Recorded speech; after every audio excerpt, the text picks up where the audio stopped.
Mesdames et messieurs, les États-Unis d'Amérique annoncent un acte suicidaire, hautement suicidaire pour les soldats américains et un échec brutal pour l'entité sioniste et américain. Washington se prépare à déployer des soldats supplémentaires pour être transférés sur le territoire iranien, plus précisément au sein de l'île de Karg. Alors, pour ceux qui ne connaissent pas, cette île de Karg, pour la franchir, il faut évidemment traverser le détroit d'Ormuz. Il faut aller jusqu'au détroit d'Ormuz, au sein de sa gorge, avant de pénétrer sur l'île de Karg. Alors, l'île de Karg ici est un territoire qui, selon les informations fournies du côté iranien et aussi à l'international, qui produit 90% du pétrole iranien. Pétrole brut, bien sûr. Et c'est une île qui ravitaille proprement la Chine au moins à 60% venant de cette île.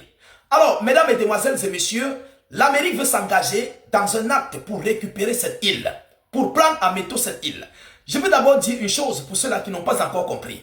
Pourquoi? Parce que cette île de Karg serait un piège pour les soldats américains, où les soldats iraniens, même se plaçant au sein des montagnes, pourront pilonner proprement et bien sur les soldats américains au sein de cette île. Parce que cette île est rocheuse et très montagneuse. Je dis bien rocheuse et très montagneuse, qui a beaucoup de tunnels. Donc les soldats américains risqueront de se prendre pour piège. Ils risqueront de se prendre piégés, je vous l'ai dit, au sein des multiples tunnels ou encore même sur cette île. Et rien ne va empêcher les Iraniens de pilonner les soldats américains qui vont être débarqués sur cette île de Karg. Deuxièmement, les États-Unis d'Amérique ne réfléchissent pas sur la guerre de l'Irak contre l'Iran. Ils vont écoper une même sentence d'échec, comme l'avait fait l'Irak il y a cela quelques années. Alors, je crois que l'entité américaine et sioniste veulent s'engager dans une guerre. Donc, selon les informations, selon ce qu'ils disent, transférer des soldats, c'est beau. Mais il faut des milliers, des centaines de milliers de soldats pour parvenir à s'emparer de cette île de Karg. Et cela ne va pas marcher avec les attentes côté financier que Washington va devoir débloquer. Donc, les soldats américains, 2500 soldats, 3500 soldats, 10 000 soldats ne suffiront pas pour s'emparer de l'île de Karg. Détrompez-vous, c'est juste un échec que l'Amérique est en train de vouloir enregistrer, est en train de vouloir poser sur le territoire iranien, qui ne laisseront même pas un seul instant leur territoire s'emparer par l'entité américaine et sioniste. Écoutez ce que l'on nous dit par rapport à cette information très chaude, parce qu'il faut que le monde entier comprenne la stratégie de l'Iran. Tous les jours, les Iraniens parlent. Nous les attendons ici. Nous les attendons ici. Premièrement, comment l'Amérique va pouvoir s'emparer de l'île de Karg? Pourtant, ces navires gigantesques, Ford et Lincoln Abrahams ont déjà pris la fuite. On ne les ressent plus. Ils ont pris la fuite. Ils ont été handicapés. Deuxièmement, ce scénario va mettre totalement une coupure du monde entre les soldats américains qui seront sur cette île de Karg et les multiples bâtiments de guerre ou encore les appareils de combat américains. Mesdames, mesdemoiselles et messieurs, l'Iran peut sacrifier, je dis bien l'Iran peut sacrifier cette île et la rendre totalement inaccessible, inutilisable, avec des missiles à sous-munitions qui risqueront de raser toute cette île, y compris tout ce qui serait déployé sur cette partie du territoire. C'est leur terre. Et ils peuvent pilonner et frapper comme ils veulent. Il faut le retenir. Ils peuvent pilonner et frapper comme bon leur semble. Alors, mesdames, mesdemoiselles et messieurs, on nous dit quoi? Mettez beaucoup de j'aime pour sécuriser la vidéoconférence. Partagez-la dans tous les groupes possibles. Surtout, n'hésitez pas à vous abonner si vous êtes nouveau à la page pour ne plus rater nos prochaines vidéos d'actualité. Mettez beaucoup de j'aime, s'il vous plaît. S'il vous plaît, pour le travail que nous faisons. Mettez massivement de j'aime. Selon plusieurs médias américains, les États-Unis d'Amérique s'apprêtent à déployer des soldats supplémentaires au Moyen-Orient.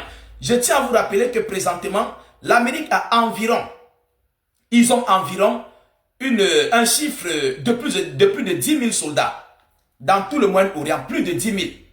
Ils vont encore déployer d'autres parce qu'il y a beaucoup qui ont évacué avant cette guerre, qui se retrouvent sur le territoire européen un peu de partout. Ils vont encore déployer les Marines. sur cette île. Donc, le chiffre est, je crois, entre 2200 et 2500, mais sauf s'ils ajoutent.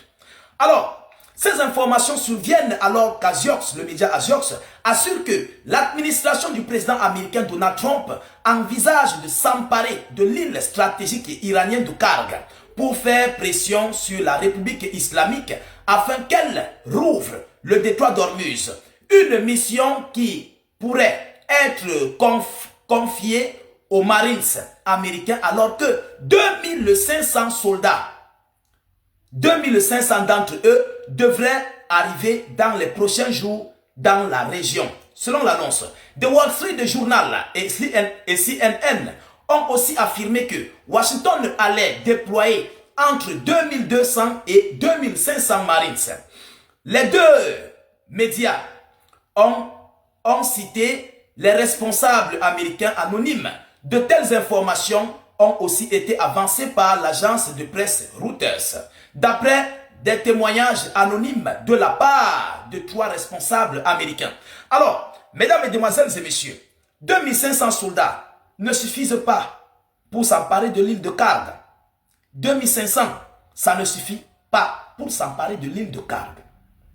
Ces soldats américains seront rasés, réduits en cendres. Leur corps même, l'Amérique ne verra pas leur corps. Ça, il faut qu'on se dise la vérité. 2500, même si c'est 10 000. Je dis, pour s'emparer de la totalité de l'île de Karg, il faut des centaines de milliers de soldats. Et l'Amérique ne va pas pouvoir financer. Ils ne vont pas pouvoir financer ce projet. 2500 soldats ne peuvent rien faire pour l'île de Karg. Je le répète, je le réitère. Vous voyez cette île sur papier, sur dessin, parce que c'est le dessin. Ou bien c'est le satellite. Mais en réalité, l'île de Karg est un grand territoire. Que pour s'emparer de ce territoire-là, il faut vraiment mettre les mains et pieds. Les Iraniens ont la supériorité sur les montagnes, sur les zones rocheuses. Donc, ils vont frapper et pilonner proprement et bien les soldats américains sur le territoire-là.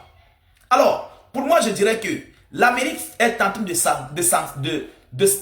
s'engager dans un conflit où ils vont totalement sortir perdants, ils vont totalement perdre ce qu'ils veulent, comme de s'emparer de cette île. Pour moi, c'est un acte hautement suicidaire que Donald Trump veut envoyer ses soldats sur cette île de Karg. Ni les Iraniens, ni la Chine, ni la Russie ne vont l'accepter. Parce que l'île de Karg représente la quasi-totalité, la plus grande partie de l'économie pétrolière iranienne. Personne ne peut l'admettre. Même Volodymyr Zelensky, dont la Russie a pris le Grand Donbass, ne veut pas l'admettre jusqu'à nos jours. Combien de fois l'Iran? Alors, posez-vous des questions. Combien de fois l'Iran, qui est mieux armé, mieux équipé que l'Ukraine, face à la Fédération de Russie dans le Donbass? Regardez la position de l'Iran face aux États-Unis d'Amérique sur l'île de Karg. Et l'Iran a une supériorité d'armement, de missiles, d'arsenaux de guerre, capable de frapper sur toutes les positions sur son île. Et je crois que là, à ce niveau, il n'y aura pas de retenue de frappe sur cette île. Il n'y aura pas de retenue. C'est un territoire hautement et typiquement iranien. Ce n'est pas un territoire de l'entité. Donc l'Iran aura un plein droit de faire des répliques, des ripostes brutales, comme bon leur semble. Là-bas, il n'y aura pas de restriction de destruction. Non, ils peuvent détruire même ces dépôts pétroliers juste pour raser et tuer et mietter l'entité. Mesdames, mesdemoiselles et messieurs, voilà l'information que j'avais voulu dans cette vidéoconférence. Veuillez la partager dans des multiples pages YouTube, Facebook. Surtout, n'hésitez pas de vous abonner pour ne plus rater la page, ne plus perdre nos vidéoconférences. Surtout, n'hésitez pas de mettre beaucoup de j'aime à nos vidéoconférences et plus précisément, mettez beaucoup de likes. Je vous reviens tout à l'heure pour une prochaine série d'informations. Soyez encore salués une fois de plus. Ciao, ciao.